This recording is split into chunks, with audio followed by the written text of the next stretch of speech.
To understand why airports are suddenly collecting grocery gift cards for federal employees, you have to look at what is happening in Washington. The Department of Homeland Security has been caught in a partial government shutdown that has now stretched to 36 days. This is not just another bureaucratic dispute. It is a political standoff that has left more than 120,000 DHS employees working without pay. The root of the crisis goes back to a congressional funding battle over immigration and customs enforcement, known as ICE and Customs and Border Protection. Following events in Minneapolis, lawmakers reached an impasse over immigration enforcement policy. Rather than resolving their differences, Congress allowed funding to lapse, and the workers caught in the middle are the ones you see every time you fly. Roughly 50,000 to 60,000 TSA officers work at more than 430 commercial airports across the United States. They are considered essential employees, which means they cannot stay home. They have to keep showing up, screening passengers, and doing their jobs, even though their paychecks have stopped coming. This is the third funding shutdown in just 6 months. It follows a historic 43-day shutdown the previous year, which was the longest in recent memory for TSA workers.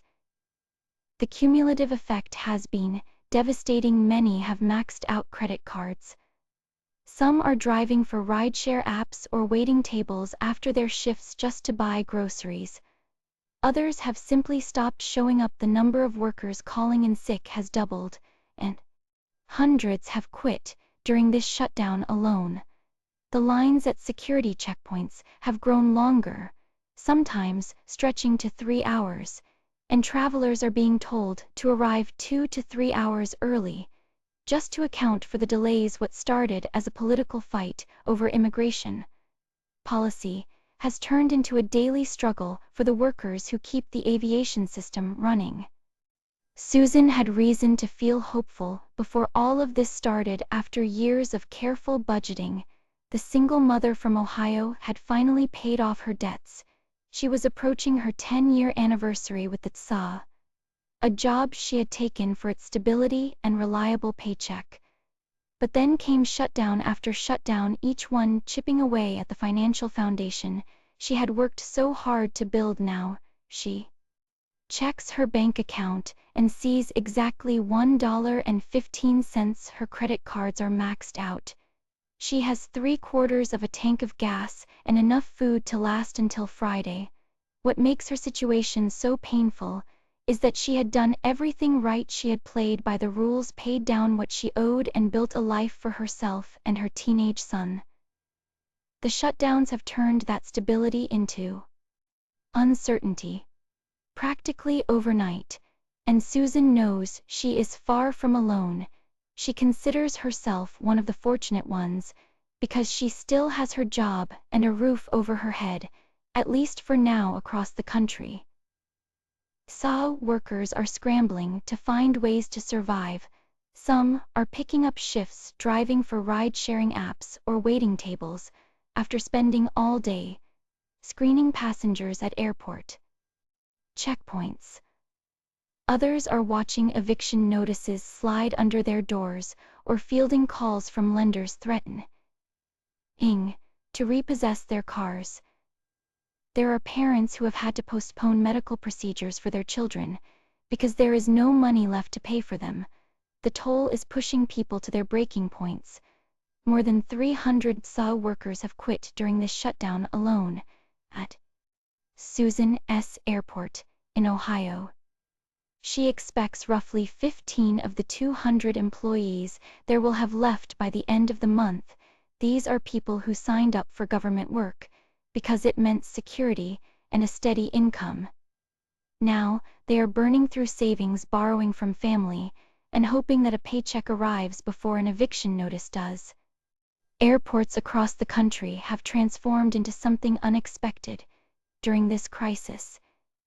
They have become collection points, places where strangers can help the federal workers they rely on every time they fly. At Denver International Airport, black drop boxes appeared near baggage claim. Each one has a narrow slit on top and a simple sign explaining what goes inside grocery store. Gift cards, gas cards, nothing over $20. The idea is modest, but the response has been anything but. In just 1 week, travelers dropped off more than 950 gift cards. That is nearly 1,000 small acts of kindness from people passing through, people who probably have flights to catch and places to be. Seattle-Tacoma International Airport took a different approach. They opened a full food pantry at the C Conference Center. The space now accepts donations of non-perishable food, hygiene items, and diapers.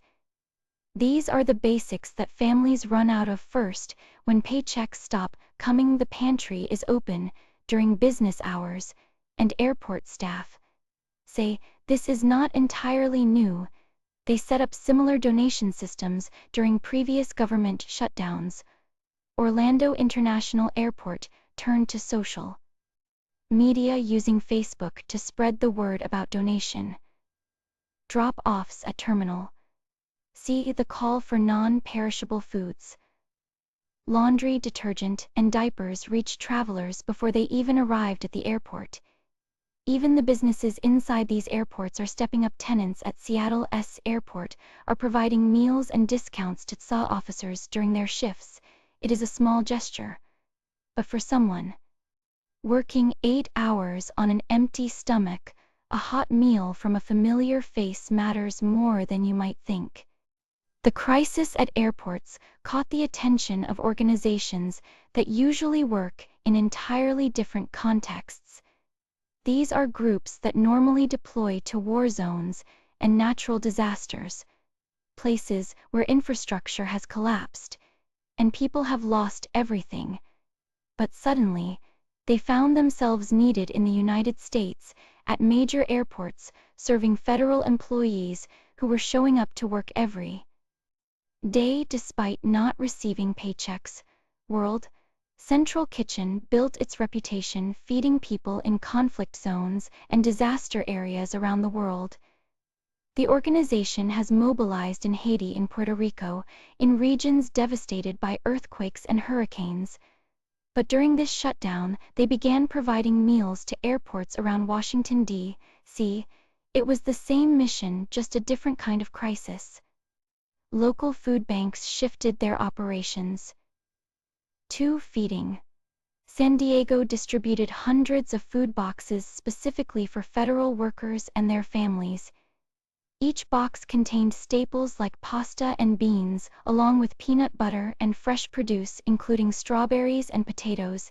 These were not fancy provisions, but they represented something tangible for workers who had gone weeks without income. In St. Louis, Operation Food Search took a different approach. They set up a temporary pantry right inside Lambert International Airport. Workers could access it directly during their shifts without having to drive somewhere else after already spending hours at unpaid work. The location mattered because many of these workers did not have extra money for gas.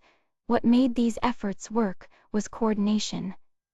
The nonprofits did not just show up and hope to help. They worked directly with TSA leadership and airport authorities to identify where the need was greatest and how to reach workers efficiently. It was disaster relief logistics applied to a man-made crisis, and for thousands of federal employees it made the difference between having dinner and going hungry. You might wonder why airports have to set up collection points at all. Why cannot travelers simply hand gift cards directly to the TSA officers screening their bags?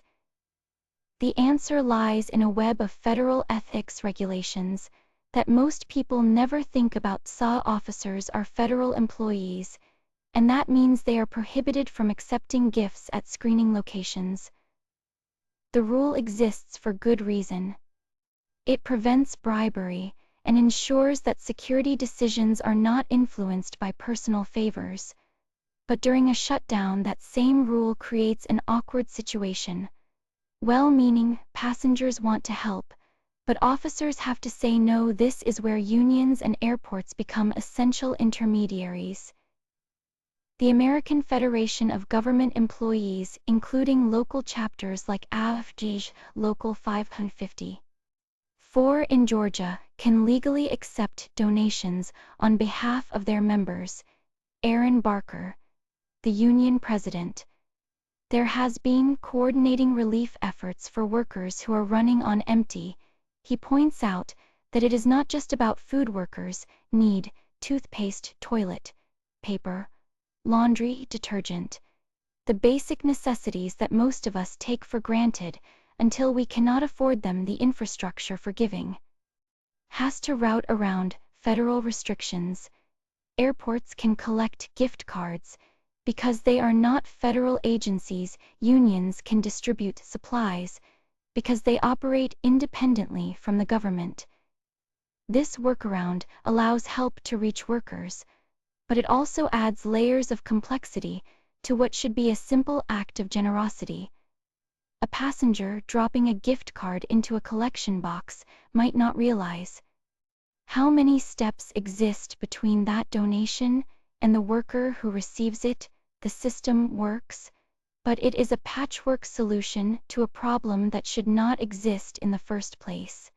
The impact on travelers has become impossible to ignore. Department of Transportation Secretary Sean Duffy reported that sick callouts by TSA workers have doubled, leaving security checkpoints understaffed and travelers stranded in seemingly endless lines at Houston Hobby Airport and Louis Armstrong New Orleans International Airport. Security queues stretched up to 3 hours.